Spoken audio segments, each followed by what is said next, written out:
আচ্ছা রিয়া, তুই কি করে বরকে এরকম বস করে রেখেছিস বলতো? সারাক্ষণ রিয়া রিয়া করছে। আমার বরকে দেখ, নিজের জগৎ নিয়েই ব্যস্ত। আমার জন্য তার কোনো সময় নেই। আমি তো এখন হাল ছেড়ে দিয়েছি। শুধু তোর একার বর নয় রে পৌলমী, আমার বড়। সারা দিন নিজের ক্লায়েন্ট আর অফিস নিয়ে ব্যস্ত। তার বেলায় কোনো বিরক্তি নেই। আমি কিছু একটা বলতে গেলেই যেন দুনিয়ার বিরক্তি ঝরে পড়বে চোখে মুখে। আমারও যে ওর সঙ্গে গল্প করতে ইচ্ছে করে, শপিং করতে যেতে ইচ্ছে করে, সেসব বোঝেই না। শুধু টাকা দিয়েই খালাস। বললে বলে, তোমার তো এত বন্ধু, তাদের কারো সঙ্গে চলে যাও। মাঝে মাঝে এত কষ্ট হয় আমার। মাঝে মাঝে আমার কি মনে হয় বলতো এনা, জমিয়ে একটা পরকীয়া করি, বুঝবে তখন বেটা। দাঁতে দাঁত চেপে বলে পৌলমী। ও, আমি পরকীয়া করলে আমার বর বোধহয় হাঁপ ছেড়ে বাঁচবে। বলবে, যাক, আর আমাকে ডিস্টার্ব করবে না। মুখ করুণ করে বলে এনা। বন্ধু এনা আর পৌলমীর কথা শুনে রহস্যের হাসি হাসল রিয়া। এই সিক্রেটটা সে কাউকে বলবে না। রজত সত্যি রিয়া বলতে অজ্ঞান। সারাক্ষণ রিয়াকে কি করে খুশি করবে সেই চেষ্টা করে যাচ্ছে। বড় বিজনেসম্যান রজত, অনেক টাকা পয়সা। তার ব্যবসায়িক বুদ্ধির কাছে অনেক দুঁদে বিজনেসম্যানও হার মেনে যায়। কিন্তু বাড়িতে বউয়ের সামনে রজত যেন একেবারে চুপসে থাকে। রিয়া কিছু বলবে আর রজত সেটা করবে না, এরকম কখনো হয় না। যেখানে যত কাজই থাক না কেন, রিয়া একবার মুখ ফুটে বললে রজত সঙ্গে সঙ্গে তার সেবায় হাজির। বিয়ের আগে এক মাস্তুতো দিদি রিয়াকে বলেছিল, কোনো ছেলে যেই মুহূর্তে বুঝে যাবে যে তুমি তাকে প্রাণ দিয়ে ভালোবাসো, সেই তোমার সব, সেই মুহূর্ত থেকেই সে তোমাকে নানাভাবে কষ্ট দেওয়া শুরু করবে, তোমার ভালোবাসার সুযোগ নেবে। এই কথাটা নিজের মাথায় একেবারে প্রোগ্রামিং করে বসিয়ে দেওয়ার মতো বসিয়ে নিয়েছে রিয়া। রজতকে কখনো তার মন বুঝতে দেয় না সে। আবেগটাকে ভীষণভাবে নিজের আয়ত্তে রাখে। বিয়ের পর রজত তাকে সমস্ত সুখ স্বাচ্ছন্দ্যে ভরিয়ে দিয়েছে, কিন্তু তাই বলে নিজেকে তার কাছে উজাড় করে দেয়নি রিয়া। কোনোদিন প্রকাশ করে না যে রজত তাকে তার এক্সপেকটেশনের চেয়েও বেশি দিয়েছে। আবেগের আতিশয্য এমনিতেও তার কোনো দিন ছিল না। এখন সে যেন আরও সংযত। এমনকি রজত হীরের নেকলেস গিফট করলেও কোনো দিন উচ্ছ্বাস দেখায় না সে। আর সেজন্যই যেন তার মন বুঝতে ব্যাকুল হয়ে ওঠে রজত। সে বুঝতেই পারে না রিয়া তাকে আদৌ ভালোবাসে কিনা। রিয়ার মন পেতে তাই সব রকম চেষ্টা করে যায় সে। 2 বছর হলো তাদের বিয়ে হয়েছে।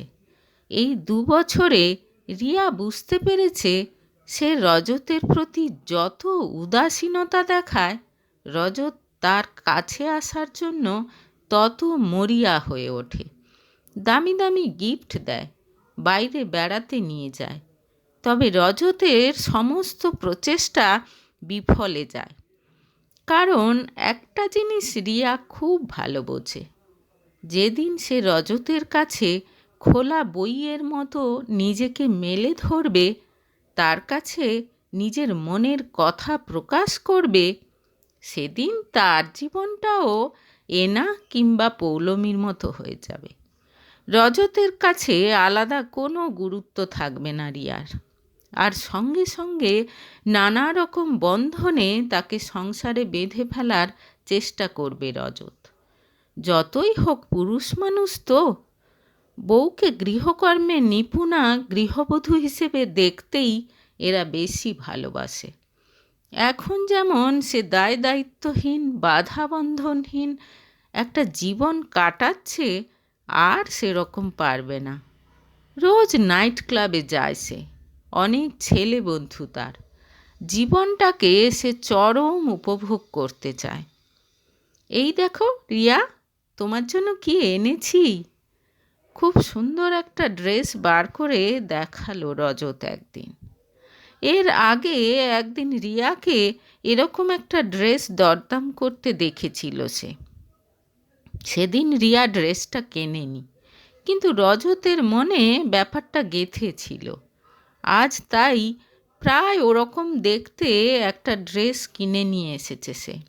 ড্রেসটা দেখে মনে মনে খুব খুশি হলেও মুখে কিছু প্রকাশ করল না রিয়া। উল্টে মুখ বাঁকিয়ে বলল, কালারটা ওটার মতো অত ভালো নয়। মনটা খারাপ হয়ে গেল রজতের। সঙ্গে সঙ্গে একটা ক্রেডিট কার্ড বার করে রিয়ার হাতে দিয়ে সে বলল, কাল তুমি গিয়ে তোমার পছন্দ মতো আরেকটা কিনে নিও। ভেতরে ভেতরে প্রচণ্ড খুশি হলেও মুখে কিছু বলল না রিয়া। মুখ শুকনো করে সেখান থেকে চলে গেল রজত। সে ভেবেছিল ড্রেসটা দেখে খুশি হয়ে তাকে জড়িয়ে ধরবে রিয়া, কিন্তু সেরকম কিছুই হলো না। সত্যিই সে একটা ইডিয়েট। কিছুতেই নিজের বউকে খুশি করতে পারে না। মনে মনে নিজেই নিজেকে তিরস্কার করে রজত। এরকমভাবে চলতে চলতে ধীরে ধীরে রজতের মনে কমপ্লেক্স তৈরি হতে লাগলো। আজকাল তার সব সময় মনে হয় সে রিয়াকে সুখী করতে পারছে না। শুধু মানসিক নয়, শারীরিক দিক থেকেও যেন রিয়া তার সঙ্গে সুখী নয়। মাঝে মাঝে অন্তরঙ্গ মিলনের পর রিয়ার মুখ থেকে ভালোবাসার কথা শুনতে খুব ইচ্ছে করে তার। জানতে ইচ্ছে করে রিয়া তাকে পেয়ে সত্যিই সুখী কিনা। কিন্তু রিয়া এমন একটা ভাব দেখায় যে কিছু বলার মনের জোর পায় না রজত। নিজেকে অপরাধীর মতো গুটিয়ে নেয়। রজতের এই বেচারা বেচারা হাবভাব খুব এনজয় করে রিয়া। সে বুঝতে পারে পাগলের মতো তাকে ভালোবাসে রজত। নিজের প্রতি এখন তার বিশ্বাস আছে। রজতের মতো বুদ্ধিমান স্মার্ট একটা ছেলে যে তার বুদ্ধির সামনে নাকানি চোবানি খাচ্ছে, এটাতে খুব আত্মতুষ্টি হয় তার। সে যাই করুক না কেন, রজত যে সারাক্ষণ তার আঁচলেই বাঁধা থাকবে, এরকম একটা মনোভাব তৈরি হয়ে যায় তার ধীরে ধীরে। সে বুঝতেও পারে না ভেতরে ভেতরে একেবারে ভেঙে পড়ছে রজত। নিজেকে আজকাল খুব অসহায় লাগে রজতের। সারা দিন বাইরের কাজকর্ম করতে করতে বাড়ি ফিরে কারো সঙ্গে মন খুলে দুটো কথা বলতে ইচ্ছে করে তার। রিয়া তার কথা শোনে, মাঝে মাঝে দু একটা পরামর্শও দেয়, কিন্তু রজতের মনের শূন্যতা সে পূরণ করতে পারে না। একদিন এক বন্ধুর পরামর্শে সাইকিয়াট্রিস্টের কাছে গেল রজত। সাইকিয়াট্রিস্ট ডক্টর মধুরা সেন বেশ কম বয়সী। সব শুনে রজতকে সে পরামর্শ দিল স্ত্রীর সঙ্গে আরও বেশি সময় কাটাতে, স্ত্রীর জন্য রোমান্টিক ডিনার কিংবা রোমান্টিক ট্রিপ আয়োজন করতে। আরও কিছু পরামর্শ শুনে অনেক আশা নিয়ে বাড়ি ফিরে এলো রজত। রিয়াকে সারপ্রাইজ দেওয়ার জন্য বিশাল বড় পার্টির আয়োজন করলো সে। এলাহি আয়োজন দেখে মনে মনে খুব খুশি হলেও বাইরে কিছুই প্রকাশ করল না রিয়া। আজ পর্যন্ত রজতের কোনো কাজেই প্রশংসা করেনি সে, অথচ তার মুখ থেকে একটু প্রশংসা শোনার জন্য রজত কী না করেছে। হঠাৎ এত বড় পার্টি, কী ব্যাপার? যেন খানিকটা বিরক্ত হয়েছে এমনভাবে জিজ্ঞেস করল রিয়া। এমনি, তোমাকে সারপ্রাইজ দেওয়ার জন্য। শুধু টাকা পয়সা শ্রাদ্ধ, বলে রজতের সামনে থেকে চলে গেল রিয়া। আবার কিছুদিন পর একটা রোমান্টিক ক্যান্ডেল লাইট ডিনারের আয়োজন করলো রজত। শুধু সে আর রিয়া, চারদিকে স্নিগ্ধ আলো। কিন্তু সেখানে এসেও ভুরু কোঁচকালো রিয়া। কথায় কথায় সে জানতে পারল রজত ডাক্তারের কাছে গিয়েছিল এবং সেই ডাক্তার তাদের দুজনকে আরও বেশি করে কোয়ালিটি টাইম স্পেন্ড করার পরামর্শ দিয়েছে। সঙ্গে সঙ্গে তাকে তাচ্ছিল্য করে অনেক কথা শোনালো রিয়া। যেমন তুমি তেমন তোমার ডাক্তার, রোমান্টিক ডিনার আয়োজন করলেই বুঝি কারো মন এত সহজে পাওয়া যায়? সুন্দরী মেয়েদের মন পেতে অনেক সাধনা করতে হয়। রিয়া এমনভাবে কথা বলল যেন রজত তার যোগ্যই নয়। ব্যাপারটা রজতকে খুব আঘাত করল। কি করলে রিয়ার মন পাবে ভাবতে ভাবতে সেদিন প্রায় সারা রাত জেগেই কাটালো সে। দুদিন পর একটা বন্ধুর পার্টিতে আশ্চর্যজনকভাবে মধুরার সঙ্গে দেখা হয়ে গেল রজতের। কি খবর, ওয়াইফের সঙ্গে বন্ধুত্ব হলো? হেসে জিজ্ঞেস করল মধুরা। এ জীবনে বোধহয় আর হবে না, হতাশ গলায় বলল রজত। এত সহজে ভেঙে পড়লে চলবে? সত্যি আমার মনে হচ্ছে এই বিয়েটা বেশি দিন সারভাইভ করবে না। এরপর নানা রকম কথা শুরু হলো মধুরা আর রজতের মধ্যে। খানিকক্ষণ কথা বলার পর তারা দুজনেই বুঝতে পারল একে অন্যের সঙ্গ উপভোগ করছে তারা। রজতের মনে হলো মধুরার সঙ্গে তার চিন্তাভাবনা বেশ ম্যাচ করে। অনেক কিছু বিষয় নিয়ে গল্প করল তারা।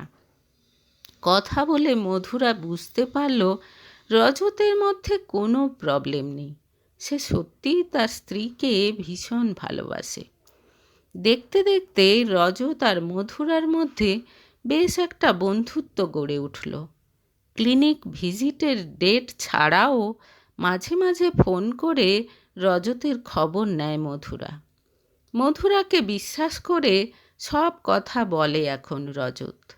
এতদিন ধরে যেন কত কথার পাহাড় জমেছিল তার মধ্যে। মধুরার সঙ্গে কথা বলে মনটা অনেক হালকা হয়ে যায় তার। তুমি আমাকে খুব ভালো বোঝো মধুরা। রিয়া যদি এরকমভাবে আমাকে বুঝতে পারত। আফসোস করে রজত। আমার তো এটাই কাজ, মানুষের মন বোঝা, মৃদু হেসে বলে মধুরা। মুখে কথা বললেও মনে মনে সে জানে সে আসলে রজতকে ভালোবেসে ফেলেছে। সে বুঝতে পারে যত বড় বিজনেসম্যান হোক, রজতের মধ্যে একটা ছেলে মানুষই আছে।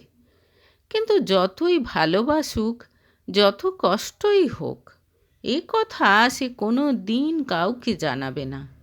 নিজের কাছে নিজেই ছোট হয়ে যাবে সে তখন। স্ত্রীর মন পাওয়ার জন্য রজতের আকুলতা দেখে ভেতরে ভেতরে শুধু দীর্ঘ নিঃশ্বাস ফেলেছে। যে তাকে ভালোবাসে না তার মন পাওয়ার জন্য কি আপ্রাণ চেষ্টা করে যাচ্ছে রজত। আর মধুরা যে নিজের সর্বস্ব উজাড় করে তাকে ভালোবাসতে চাইছে সেটা সে অনুধাবন করতেই পারছে না। আমার মনে হয় তুই রজতকে বলে দে, বন্ধু পম্পা একদিন বলল মধুরাকে। মাথা খারাপ তোর? ওর সংসার বাঁচাতে ও আমার কাছে এসেছিল, আর সেই আমি ওর সংসার ভাঙব? অসম্ভব, আমি কখনো এরকম কাজ করতে পারবো না। তার চেয়ে নিজের মনে কষ্ট পাওয়া অনেক ভালো, বলল মধুরা। তুই দেখে নিস, রিয়া কখনোই রজতকে ভালোবাসবে না। আমার তো মনে হয় ওর অন্য কোথাও কোনো চক্কর চলছে। না হলে নিজের এত হ্যান্ডসাম কেয়ারিং হাজব্যান্ডকে কোনো মেয়ে কখনো ইগনোর করতে পারে? সন্দেহের সুরে বলল পম্পা। বন্ধুর কথা শুনে উদাস হয়ে গেল মধুরার মন। একটা জিনিস সে মনে প্রাণে বিশ্বাস করে, যত সৎ আর ভালো মানুষই হোক না কেন, সত্যিকারের ভালোবাসা সবার কপালে জোটে না। আবার কেউ কেউ কত অবহেলায় সব কিছু পেয়ে যায়। এর কিছুদিন পর একটা বড় প্রজেক্ট পাওয়ার আনন্দে পার্টির আয়োজন করল রজত। সেখানে মধুরাকেও নিমন্ত্রণ করল সে। যাওয়া উচিত হবে কি হবে না ভেবে ভেবে শেষ পর্যন্ত সেখানে হাজির হলো মধুরা। হালকা সাজে ধীর স্থির সফিস্টিকেটেড চেহারার মধুরাকে দেখতে সত্যিই খুব সুন্দর লাগছে। এই দেখো, আমার বন্ধু ডক্টর মধুরা। আর মধুরা, এ হলো রিয়া, আলাপ করিয়ে দিল রজত। কিছুক্ষণ পর রিয়া খেয়াল করল রজত বেশ হেসে হেসে মধুরার সঙ্গে গল্প করছে। মধুরার চোখের দৃষ্টি দেখে যে কেউ বুঝতে পারবে সেও রজতের সঙ্গে গল্প করে মজা পাচ্ছে। দুজনের মধ্যে যে বেশ ভালোই একটা সম্পর্ক তৈরি হয়েছে সেটা বুঝতে পারল রিয়া।